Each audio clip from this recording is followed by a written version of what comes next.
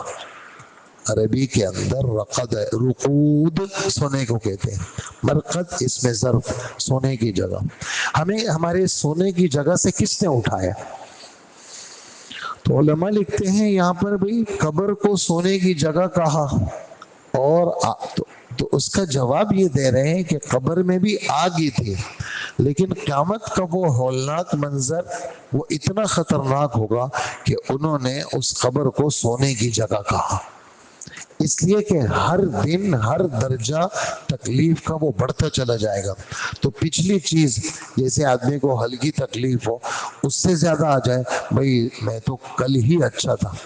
بھئی 101 بخار تھا تو اس میں تو راحت تھی، اب تو آج 104 بخار ہو گیا، 104 میں تو میری جان نکل رہی ہے.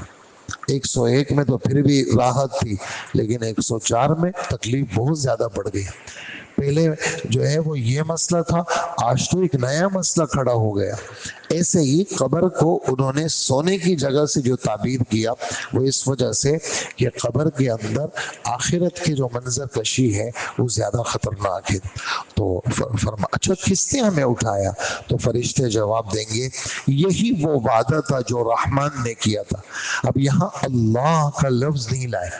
رحمان کا لفظ لائے. کیوں رحمان کا لفظ لائے؟ اس لیے کہ اگر تم ذرا سا متوجہ ہو جاتے تو وہ رحم کر دیتا تم پہ. تم اگر ان کی صفت ہی رحم کی ہے، ان کی صفت ہی رحم کی، تم ذرا سے اگر آتے نا تو وہ تمہیں معاف بھی کر دیتے، تم ذرا سا توبہ کرتے ہو تمہیں معاف کر دیتے. یہ وہ رحمان کا وعدہ ہے، اور نبیوں نے بھی سچ بات بتائی تھی. لہٰذا آج کا دن کیا ہے وہ یعنی سختی کا دن تمہارا شروع ہو گیا، اور دن بدن یہ سختیاں بڑھتی رہیں گی. آگے پھر یہ آیت نمبر 53 وہ انشاءاللہ کل کے سبق میں بیان ہوگی. اللہ پاک ہمیں آخرت کی تیاری نصیب فرمائے، اور آخرت ہمارے دل دماغ پہ اللہ پاک ایسا حاوی کر دے کہ دنیا کے اندر جیسے ہمارے نبی صلی اللہ علیہ وآلہ وسلم نے تیاری والا وقت گزارا، ہمیں اللہ آخرت کی تیاری نصیب فرمائے. الحمدللہ رب العالمین.